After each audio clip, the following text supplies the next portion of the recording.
মানুষের প্রতি দয়া করতে শিখুন, কারণ দয়ার প্রতিদান আখেরাতে তো মিলবেই, বরং এ দুনিয়াতেও আল্লাহ পাক দয়া করার প্রতিদান দিয়ে থাকেন। এহেন বাস্তব একটি ঘটনা আপনাদের সামনে উপস্থাপন করব ইনশাআল্লাহ, তাই শেষ পর্যন্ত সাথে থাকার অনুরোধ রইল। এক গ্রামে খুবই দরিদ্র পরিবারের একটি ছেলে তার ঘর থেকে অনেক দূরে স্কুলে পড়াশোনায় যেতে হতো। একদিন সে পথ হেঁটে ক্লান্ত হয়ে পড়ল এবং ক্ষুধার যন্ত্রণায় ভুগছিল। তখন সে মনে মনে ভাবল, কোনো একটি ঘরে গিয়ে কিছু চেয়ে সে খেয়ে নেবে। সুতরাং একটি ঘরে গিয়ে আওয়াজ করল।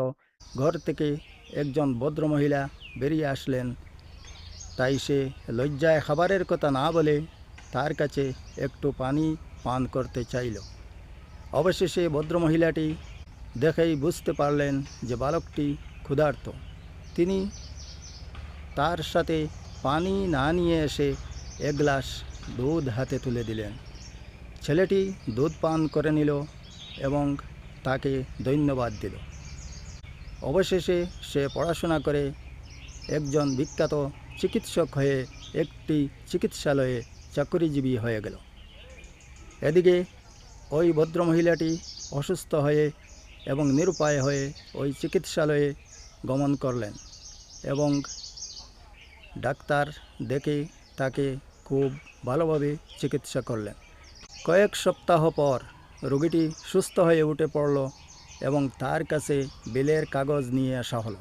তিনি বিলের কাগজটি হাতে নিয়ে দেখলেন বিশাল একটি অঙ্কের বিল পে করতে হবে, কিন্তু তার কাছে এত টাকা নেই। অবশেষে পাশেই লেখা দেখলেন এক গ্লাস দুধের মূল্যে বিল পরিশোধিত। তাই ভদ্রমহিলা ডাক্তারের দিকে তাকিয়ে বললেন, আপনি কিভাবে জানেন?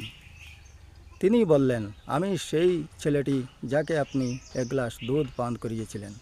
সুতরাং দয়ার প্রতিদান দয়া হিসাবে আজই আপনার প্রতিদান দেওয়ার সুযোগ পেলাম। তাই একটু বিচার করে দেখবেন যে আল্লাহ পাক তাকে কীভাবে দয়া করিয়েছিলেন।